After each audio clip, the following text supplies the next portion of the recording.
হজরত সুলাইমান আলাইহিসসালাম ও জিনদের অদৃশ্যের ভ্রান্ত অহংকার। ভাবুন তো একবার, একজন মানুষ বহু আগেই মৃত্যুবরণ করেছেন, কিন্তু সবাই মনে করছে তিনি এখনও জীবিত। আর সেই ভুল ধারণার কারণে শক্তিশালী জিন জাতি দিনের পর দিন ভয়ঙ্কর পরিশ্রম করে যাচ্ছে, একটুও বিশ্রাম ছাড়াই। আজকের এই গল্পটি শুধু ইতিহাস নয়, এটি এমন এক বাস্তব সত্য যা মানুষের অহংকার ভেঙে দেয় আর আমাদের মনে করিয়ে দেয় গায়েবের জ্ঞান একমাত্র আল্লাহর। এই ভিডিওটি শেষ পর্যন্ত দেখলে আপনার ঈমান কেঁপে উঠবে, আর আপনি নতুন করে বুঝতে পারবেন আল্লাহ কিভাবে সামান্য একটি প্রাণীর মাধ্যমেও সবচেয়ে শক্তিশালী সৃষ্টিকে শিক্ষা দেন। শেষ, আল্লাহর অনন্য নিয়ামতপ্রাপ্ত নবী হজরত সুলাইমান আলাইহিসসালাম ছিলেন আল্লাহর নির্বাচিত নবীদের একজন, যাকে আল্লাহ দান করেছিলেন এমন এক রাজত্ব যার কোনো তুলনা পৃথিবীর ইতিহাসে নেই।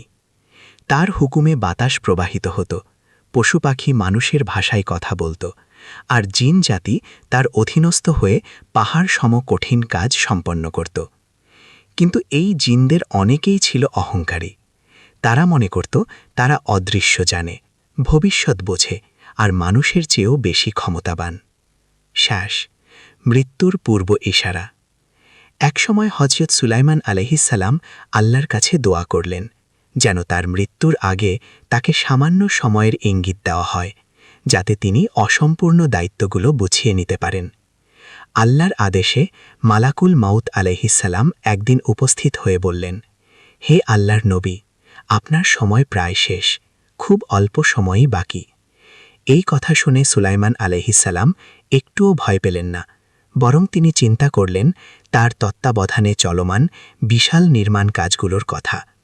শেষ, জিনদের জন্য এক রহস্যময় পরিকল্পনা। সুলাইমান আলাইহিসসালাম জানতেন তিনি মারা গেলে জিনরা কাজ ফেলে পালিয়ে যাবে, তাই তিনি এক আশ্চর্য পরিকল্পনা করলেন।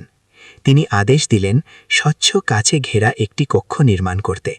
তারপর নিজের লাঠির ওপর ভর দিয়ে সেই কক্ষের ভেতর স্থির হয়ে দাঁড়িয়ে রইলেন। বাইরে থেকে জিনরা দেখল তাদের শাসক এখনও দাঁড়িয়ে আছেন, নজর রাখছেন তাদের প্রতিটি কাজের ওপর। ভয়ে কাঁপতে কাঁপতে জিনরা একটানা কাজ করতে লাগল। শেষ, নিঃশব্দ মৃত্যু। ঠিক সেই অবস্থাতেই আল্লাহর আদেশে মালাকুল মউত আলাইহিসসালাম হজরত সুলাইমান আলাইহিসসালামের রূহ কবজ করে নিলেন। কিন্তু আশ্চর্যের বিষয়, তার দেহটি লাঠির ওপর এমনভাবে দাঁড়িয়ে রইল যে কেউ বুঝতেই পারল না তিনি আর জীবিত নেই। দিন কেটে গেল, মাস কেটে গেল, জিনরা নিরবিচ্ছিন্নভাবে কাজ শেষ করল। শেষ, একটি ছোট্ট প্রাণীর মাধ্যমে সত্য প্রকাশ। এরপর আল্লাহর হুকুমে একটি ছোট্ট উই পোকা সুলাইমান আলাইহিসসালামের লাঠিটি ভেতর থেকে ধীরে ধীরে খেতে শুরু করল। একসময় লাঠিটি ভেঙে গেল, আর সঙ্গে সঙ্গেই আল্লাহর নবীর নিথর দেহটি মাটিতে লুটিয়ে পড়ল। শেষ, জিনদের চরম লজ্জা। এই দৃশ্য দেখে জিনরা স্তব্ধ হয়ে গেল। তারা বুঝে গেল যদি তারা সত্যিই গায়েব জানত, তাহলে এতদিন ধরে এই অপমানজনক শ্রম করত না। আল্লাহ তখন স্পষ্ট করে দিলেন গায়েবের জ্ঞান একমাত্র তারই। শেষ, শিক্ষণীয় বার্তা। 1. আল্লাহ চাইলে মৃত্যুর পরেও কাজ সম্পন্ন করাতে পারেন। 2. গায়েব জানার দাবি শুধু মিথ্যা অহংকার। 3. আল্লাহ দুর্বলকে শক্তিশালীর ওপর বিজয়ী করেন। 4. দায়িত্ববোধ ঈমানের বড় পরিচয়। শেষ কথা, কল টু অ্যাকশন।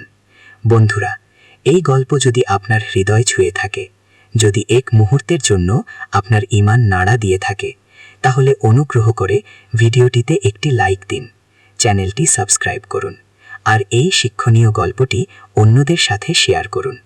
আল্লাহ আমাদের সবাইকে এই গল্প থেকে শিক্ষা নেওয়ার তৌফিক দান করুন।